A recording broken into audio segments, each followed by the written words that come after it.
Chicago's Swedish spot.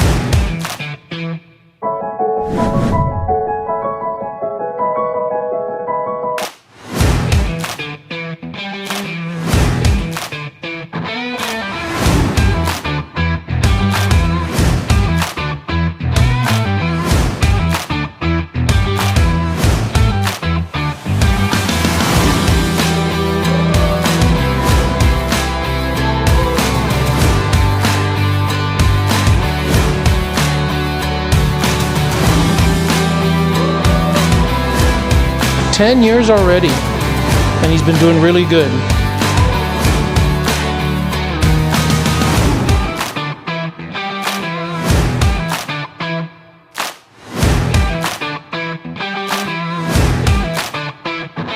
And it's in downtown Jacksonville.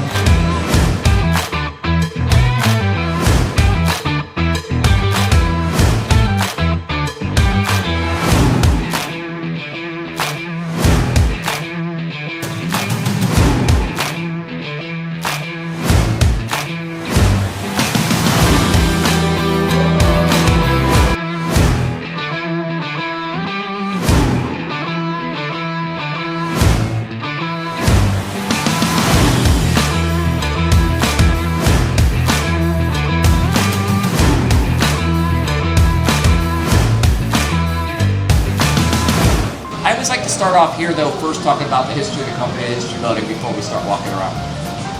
So this building was built over 100 years ago, and it was built as something called the Seminole Club. Seminole Clubs are all across America. This was one of the largest, longest running ones. They had the club until somewhere around the 80s, and then they shut it down. And the building was empty for a little while. So I want to tell you a little bit about the history of the company.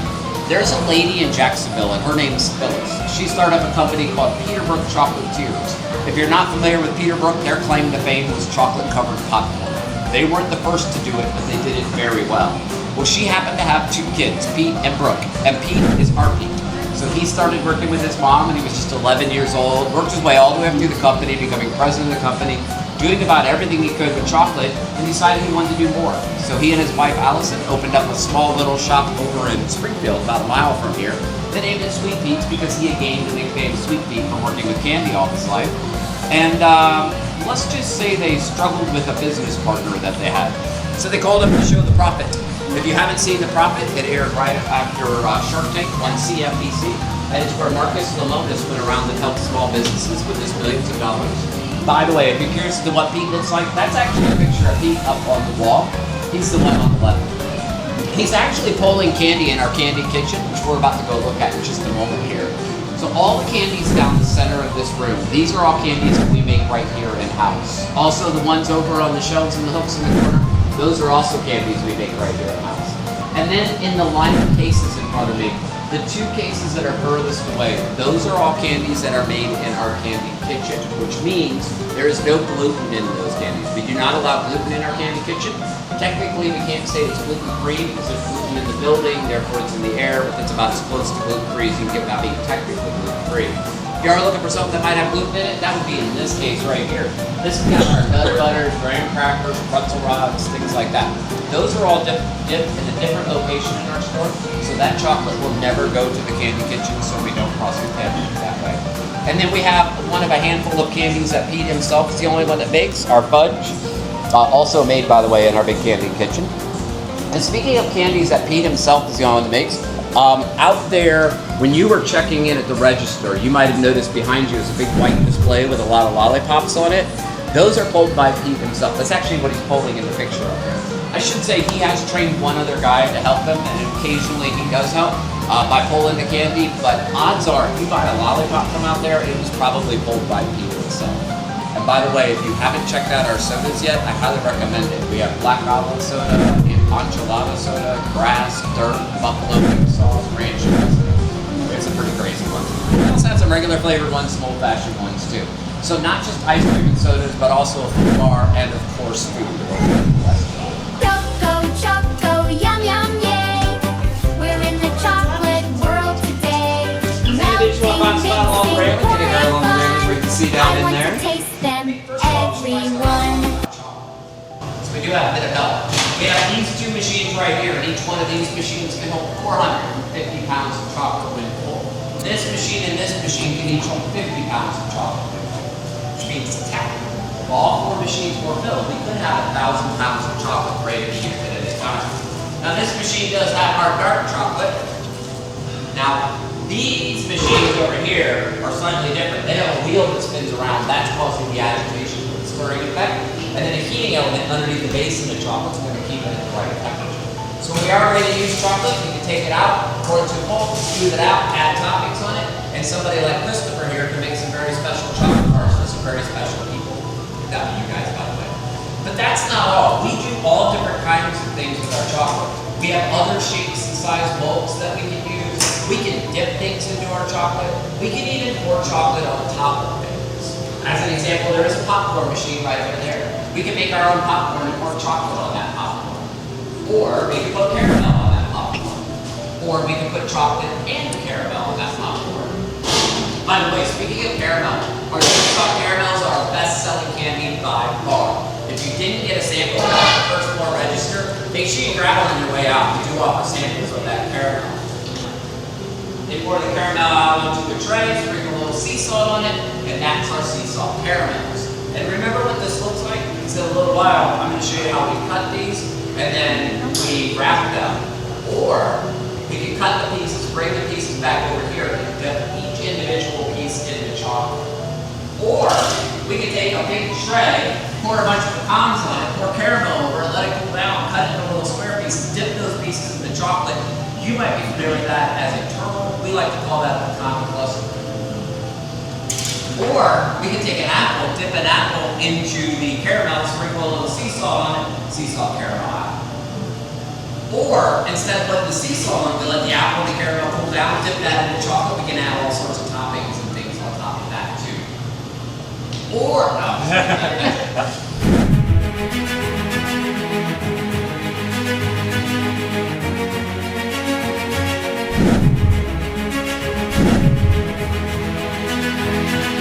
So this is the one that bought the golden ticket in the show. Let me introduce you to 2 machines down there.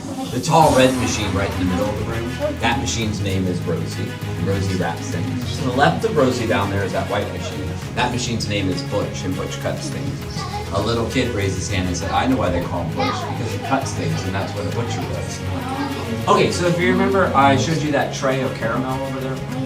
When that cools down, they bring it over here. They pop that caramel off the tray and put it on that white conveyor belt down there on Butch. That conveyor belt pulls the candy underneath the clear box with all the round plates in it. It cuts the long lines in the candy. When it comes out the other side, it's not done yet. Those square pieces are picked up, put on that big silver tray down there on Rosie. And then an employee will pick up each individual piece of candy, place it into the square holes in the round disc in the center of Rosie. That round disc rotates around, and Rosie picks up each piece of candy and wraps it in plastic. Couple things that are interesting about Rosie. Rosie can actually wrap 120 candies in a minute, and also Rosie is over 67 years old. All right, are you all familiar with Pete the Cat? Now I read other books sometimes too, but when we took the little kids on the tour, we realized they weren't always interested in these machine things. So we had Pete the Cats all over the building. They'd have to try to find them as they walk around. We still have one big one sitting up there. There was one big one that was over in the kitchen and one mini one hiding in the kitchen. And all the other Pete the Cats got jobs somewhere else. And then all the way to the left, that big lollipop on the wall there, that's actually the sign that was on the front of the original SWEETEST building. One of the reasons why I like to stop here is if you look this way, you can see how maybe this was a ballroom at one time. Those chandeliers weren't there, but I do imagine something like that was there.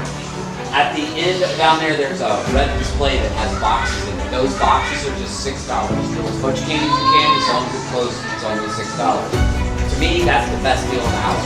We call that the retro room, basically because we have old-fashioned video games.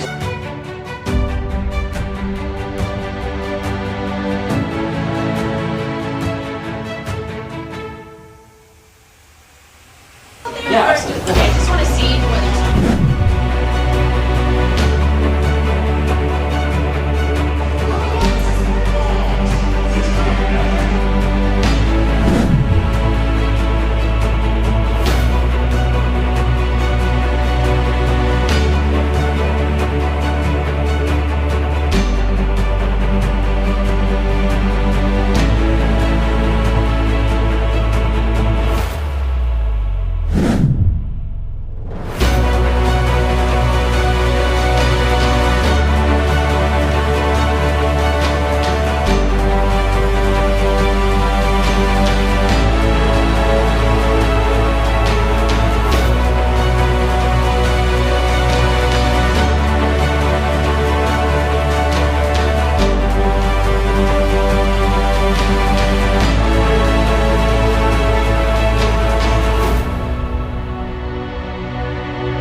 How many people this would hold? About 100?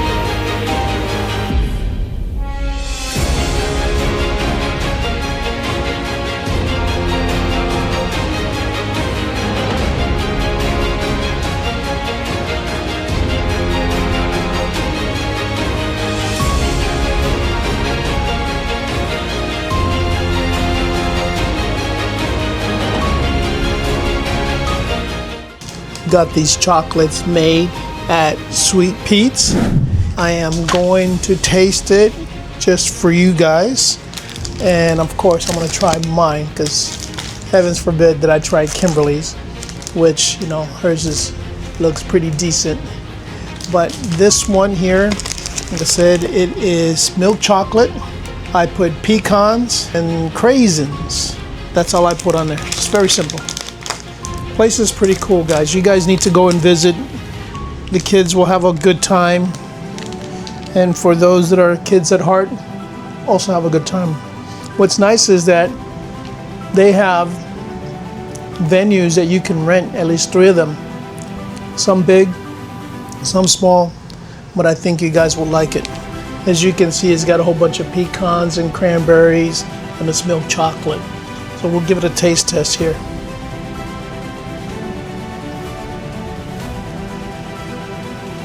Love the chocolate. It's not overpowering. It's not too sweet. I like the combination. But I wish I would have added marshmallows. Didn't think of it at the time. It's good.